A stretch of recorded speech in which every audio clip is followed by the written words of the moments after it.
Alright guys, welcome back to the channel. It's your boy Ash, AOB. You already know what it is. So today we have the Injora back on the table. So let's get into it. Let's see what we're doing with this today. We have the Up Power Racing 90mm shocks for SCX10 and TRX4. So yeah, we got two, obviously needed 4 of them, because these shocks that are on this are so bad. So let's go ahead and pop that off. Pop that off. Pop that up. There's a lot of flex in that because of it. I took the cage off, so whole back is just flexy, but it doesn't really matter, it's all good. We also have to address this little situation here, get a new plug on here, but other than that, good to go. Yeah, without this we ain't got no body lights, but we do have chassis lights, so that works. And we also have the other tail light to go in here, but might get to that, might not, we'll see. Definitely want to get this plug sorted out, and the main priority is the shocks, because the shocks on this is so bad. I'll show you guys. So let me just go ahead and rest this off to the side. Over here. Oh, my stack of bodies on the ground. Alright, so yeah, like these, wow, these shocks are really bad. I don't know why they're so bad. And like, it also doesn't seem like they are the same length either. I don't know.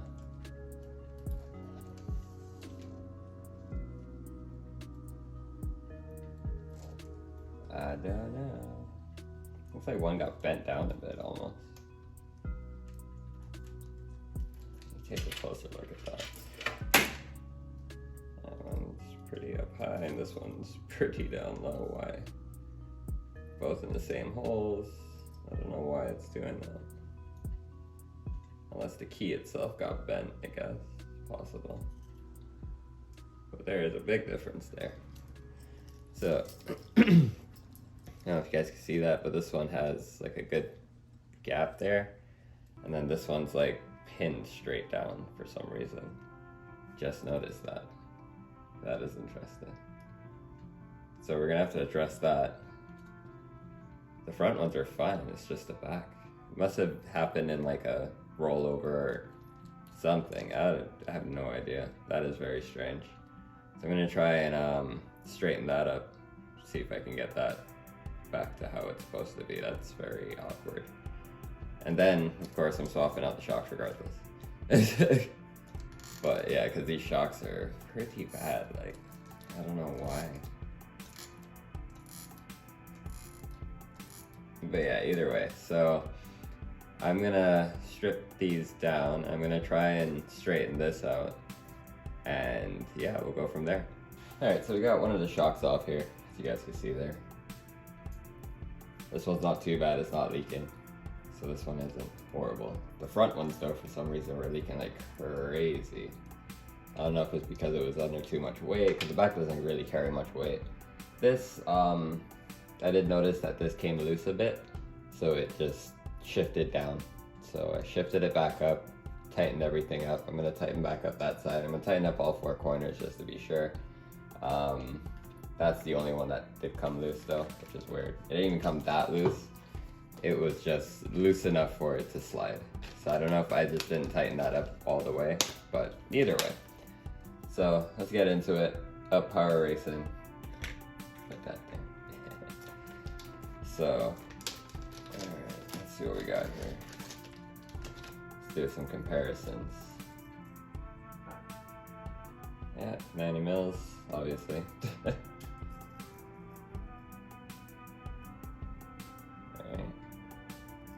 So this is a single shock. This is actually an axial shock, I believe, or Might be some aftermarket something. Not really sure. So I have the axial capras on the Red Cat Ascent, but these don't look like that. It doesn't have the bleed screw at the top. It doesn't have the lock at the bottom. So I think these are just some axial knockoff looking type of thing. So, but either way, yeah, this back one's not bad. My shock sauce is in there. So you can see it's moving it nice and slow how I like it. So let's put that aside. Up power racing. That feels good. That does feel good. I don't like how stiff these springs are. So we're gonna address that. Oh, it's a dual spring. Okay. Well, that just falls right out, huh? So there's that. There's that. There's the other spring. And then there's the actual shock. I'm pretty sure this is empty. So hopefully it is. So I want to put my shock sauce in here. Wind this down a bit so I can get full access to the cap. Oh yeah, spins off real nice. Has a nice rubber seal on there too, if you guys can see that. So you guys don't even have to lock it down that tight. Just lock it till it seals. Give it a little bit more, and that's pretty cool. Build quality on this is really nice. I like that. See how it looks under this cap. It's got a nice dust protector, and it has a nice rubber seal inside here. You guys can see there. That's not bad. So we're not disassembling this, obviously. We don't really need to. Just wanted to see what was in there. It's got a really nice dust cap or protection cap or whatever you guys want to call it. So let's go ahead and pop this open and see if there's actually anything in here that we have to drain out, or if it comes empty. Yep, bone empty. Great. So that's actually really good. It's got good space, good clearance. Lock it right in and you're good to go. Alright, so like I don't think I'm gonna be running these dual springs because that's quite stiff for what I like. So what I'm thinking I might do is just run, yeah, because these, that's quite stiff. Yeah, that's stiffer than I want it to be. But hey, springs, good to have. Once these springs are straight, they should fit. It should work. Let me see. Let us see. Let's take that spring off. Right there. That piece that fell. Let's check the dimension on this. Looks about the same to me, man. And is it straight? She's straight. Okay, so that's good. Let's see if it'll actually work on this. Okay, it locks into that pretty well. And I believe this is it, yeah. Select that on here.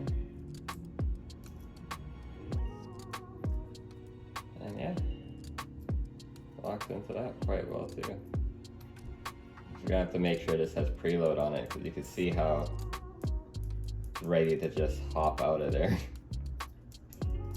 But we'll get all that set and whatever when we're getting everything good to go.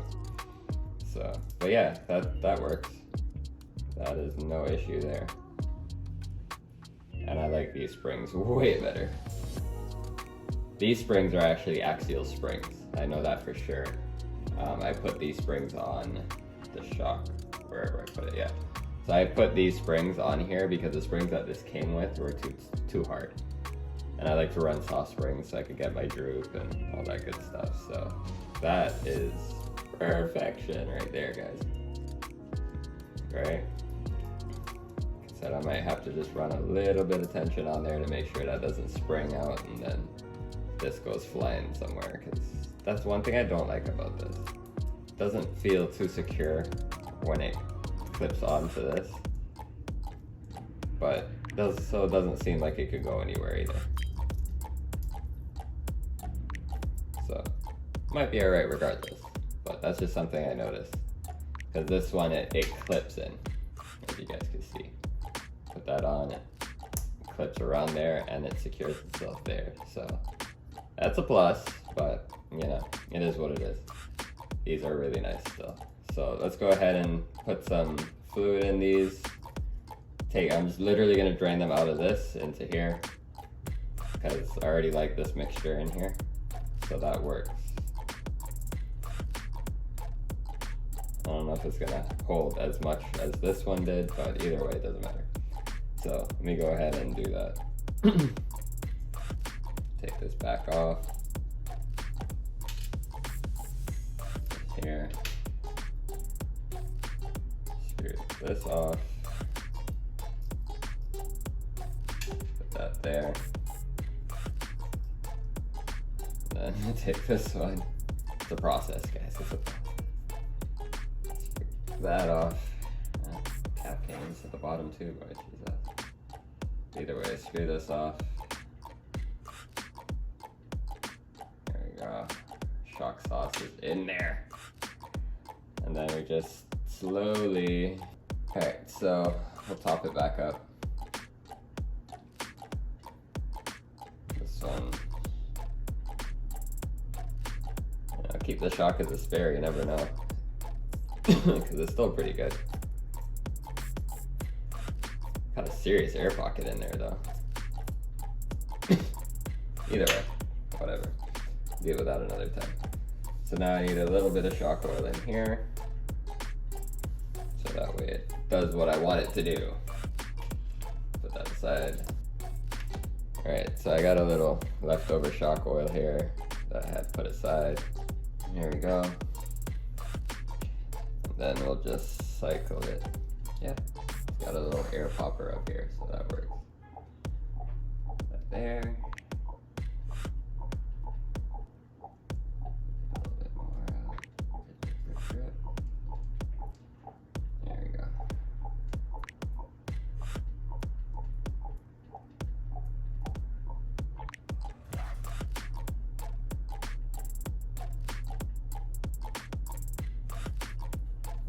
Just like that. So that's flat. Everything's good. Let me just dry it off. Well, wipe it off because it's oil. And there we go. So you guys can see there. He is smooth as hell. That's how I like it. Of course it'll work its way in a bit more because I have to mix it again. But now we don't have any sticky spots like the last time. I was wondering what that was, but it was too thick. Now she's moving just right. Yeah. Oh yeah, look at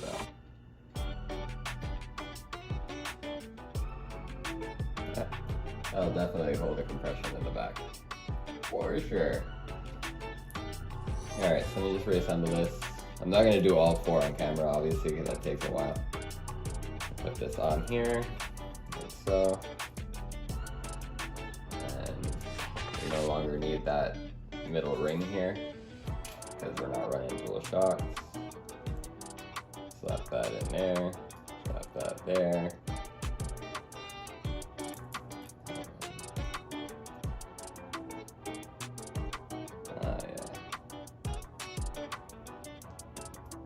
Full extend. Tighten it just a little bit. Like I said, I don't want the spring to be bouncing all over the place. So now when we compress, it's good. I don't know if you guys can see. Alright, so compress down. Very nice. Comes out nice and slow. And then go up. She holds. You know what I'm saying? So these shocks are good to go. So I'm gonna go ahead and do the other four, tighten up all the lock keys, stuff like that. Do the same process, take out the dual springs, put in a single stage, axial springs, and that's that. So one, is gonna look a hell of a lot better on the truck, and two, oh man, they're performing really nice now. Like that is really nice. No more sticky spots, just nice, smooth. Yeah, I like it.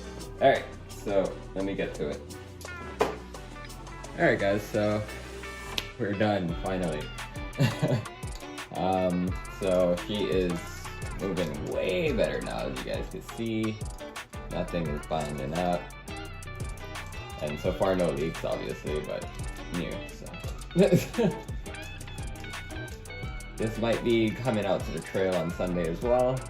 So just to see what's going on with it, give it a test, make sure everything's good. But yeah, these shocks are really nice. They move very, very smooth. Don't have any issues with them so far. And obviously this truck has like excessive flex because of the shock keys, and that's basically how I set this up. This is not supposed to be anywhere near stock. It's just fully custom, fully modified. It did start as an Injora rig with the 2-speed, all that good stuff, and then everything got changed. We have 2 set of axles for this. We have the 10-3 portal axles on right now from Axial, and then we have the Injora straight axles, all metal. Just waiting on some parts for those, but honestly it performs so much better with these portals on, so I'm pretty sure the portals are just gonna stay on there. What else? We have stock gearing in the back. We have Trio overdrive gears in the front. We have Trio porter covers and knuckles on the front. We're waiting for some Trio portal covers for the back as well. These are the stock Red Cat Ascent wheels and tires. These are now sealed, so can go through water, don't worry about it. What else? Oh, we are going to be putting in this right here, 42 turn 550 Red Cat motor. It's going to be going in just shits and giggles. We're going to try it out tomorrow. Sorry, not tomorrow, on Sunday. One of our subscribers want to try out crawling, so we're just going to do a quick setup on this. We're going to use a WP 1080 from Hobbywing, the brushed ESC to go with this brushed motor. Way better management system than the Hexfly that was in the Red Cat originally, which is like a 1040 or whatever. So it's definitely we're gonna be running a 1080 on it, 2S 3S capable. Probably just gonna put the ESC right here, boom, boom, boom, and then, you know, plug it in. There you go, call it a day. So nothing too complicated, very simple. But yeah, we're just gonna set that up so that way if Mike, the subscriber, if he is available on Sunday, this will be ready to go. So he's gonna be driving this one. Either way, I'm gonna be bringing this regardless, just in case, like, you know, something happens to the Red Cat, I have a backup truck to finish out the day. But yeah, if he does come, this is what he's gonna be using, and it should last him the day without any issues. I shouldn't have any problems with my Red Cat. It's a brand new truck. I only did a couple modifications to it with brand new parts, so shouldn't have any issues whatsoever. But yeah, that's basically it, guys. She's all sealed up tire wise. Got my shock sauce in all of the shocks. I leveled out the shocks so now everything goes up and down evenly and not all wonky and stuff. I'm pretty sure when it rolled and flipped and did all that crazy enough, it probably did bend one of these. I just didn't notice at the time, but now we got everything leveled exactly how it should be. Might put a little bit more tension in the front.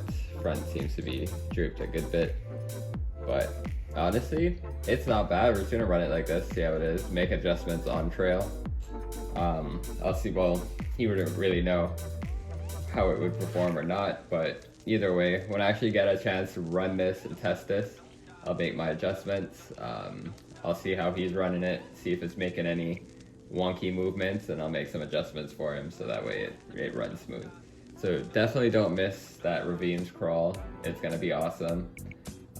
If Mike comes, we'll be running both trucks at the same time, so you'll get to see both of these trucks in action at the Ravines, see what one can do, see what one can't do, and maybe both of them could do all the same. Who knows? You never know. But yeah, other than that, that's it, guys. So thank you guys for watching. Please like and subscribe.